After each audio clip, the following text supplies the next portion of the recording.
الحمدللہ رب العالمین والصلاة والسلام علی سید المرسلین، اما بعد۔ کسی بھائی نے یہ سوال کیا ہے کہ جناب ابوبکر رضی اللہ تعالیٰ عنہ نے جناب فاطمہ کو نبی علیہ السلام کی وراثت کیوں نہ دی،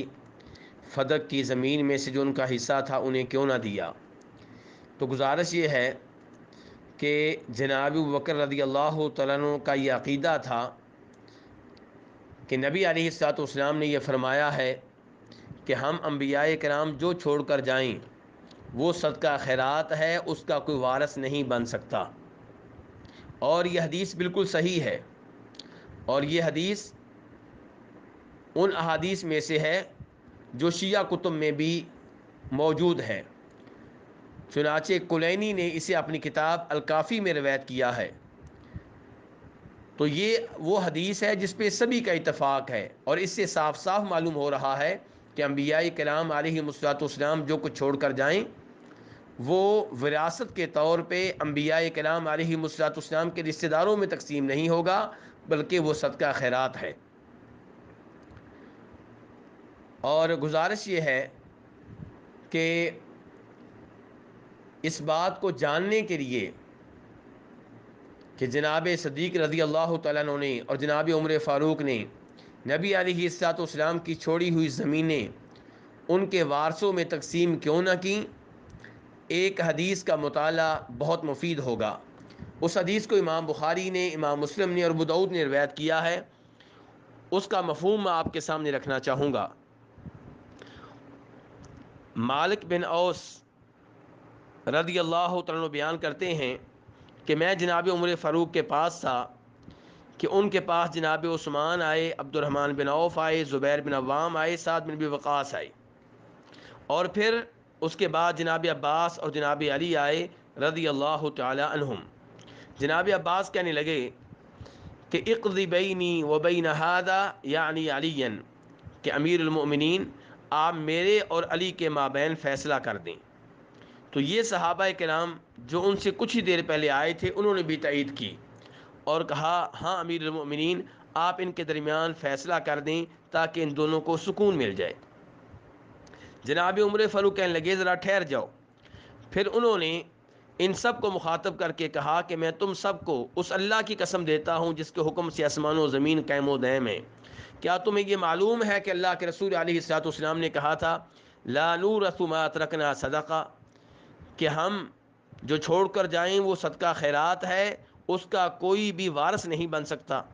تو ان سب نے تائید کی کہ بالکل ہمیں یہ معلوم ہے کہ نبی علیہ السلام نے یہ کہا تھا۔ جناب عمر فاروق کا دوسرا سوال یہ تھا کہ نبی علیہ السلام کو جو زمینیں اللہ تعالیٰ نے دی تھیں اور جو آپ کے لیے مخصوص تھیں ان میں سے آپ آمدنی کے طور پہ 1 سال کا حصہ رکھ لیا کرتے تھے، اور ان زمینوں کی آمدنی میں سے آپ اپنے اہل و عیال کے لیے 1 سال کا حصہ رکھ لیا کرتے تھے، اور دیگر مال آپ اللہ تبارک و تعالیٰ کی راہ میں تقسیم کر دیتے تھے۔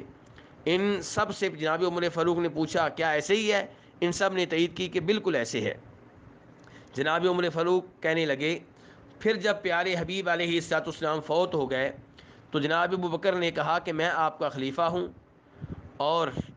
عباس آپ اور یہ علی تم دونوں آئے تھے ابو بکر کے پاس رضی اللہ تعالی عنہ، اور تم دونوں اپنی اپنی وراثت مانگ رہے تھے۔ عباس رضی اللہ عنہ آپ یہ کہہ رہے تھے کہ مجھے میرے بھتیجے کی وراثت میں سے بطور چچا میرا حصہ دیا جائے، اور علی آپ یہ کہہ رہے تھے کہ میری بیگم جناب فاطمہ کا جو حصہ نبی علیہ السلام سے بنتا ہے وہ میرے حوالے کیا جائے۔ تو جناب ابو بکر نے کہا تھا کہ نبی علیہ السلام نے فرمایا تھا لا نورث ما ترکنا صدقہ، کہ جو ہم چھوڑ کر جائیں وہ صدقہ خیرات ہوا کرتا ہے، اس کا کوئی وارث نہیں بن سکتا۔ اور اللہ جانتا ہے کہ ابو بکر صدیق نے جو بات کہی تھی اس میں وہ سچے تھے، اور ابو بکر بہت نیک تھے، ہدایت کے اوپر تھے، حق کے اوپر چل رہے تھے۔ تو جناب ابو بکر نے وہی کچھ کیا جو اللہ کے رسول علیہ الصلوۃ والسلام ان زمینوں کے تعلق سے کرتے رہے۔ پھر وہ بھی فوت ہو گئے، تو میں نے کہا کہ میں اللہ کے رسول کا صلی اللہ علیہ وسلم اور ابو بکر کا خلیفہ ہوں، تو میں بھی وہی کچھ کروں گا جو وہ کرتے رہے۔ تو اے عباس، پھر آپ میرے پاس آئے اور علی میرے پاس آئے، اور اس وقت تم دونوں متحد تھے، تو تم دونوں نے ان زمینوں کا مطالبہ کیا کہ ہمارے حوالے کی جائیں۔ تو میں نے کہا کہ اگر تم چاہو تو میں تمہارے حوالے کر دیتا ہوں، لیکن شرط یہ ہے کہ تم ان زمینوں کے ساتھ وہی سلوک کرو گے جو اللہ کے رسول علیہ الصلوۃ والسلام نے کیا تھا اور جو ابو بکر نے کیا تھا،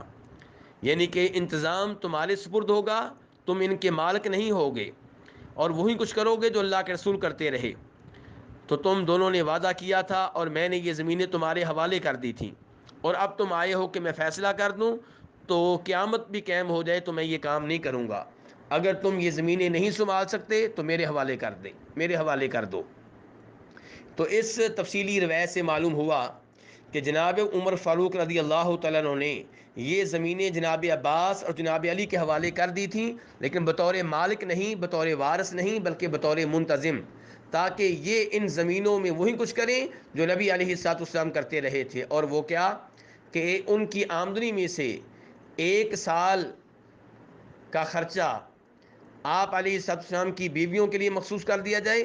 اور باقی جو مال ہے وہ اللہ کی راہ میں تقسیم کر دیا جائے۔ تو اس حدیث سے اور اس روایت سے بھی پتہ چلا کہ ان سب صحابہ کرام نے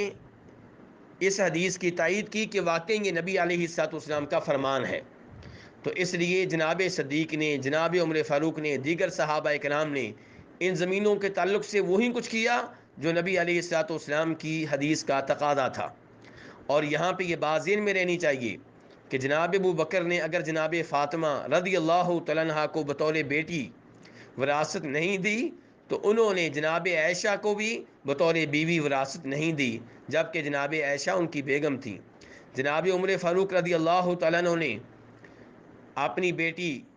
جناب حفصہ کو بطور بیٹی نبی علیہ الصلوۃ والسلام کی زمینوں میں سے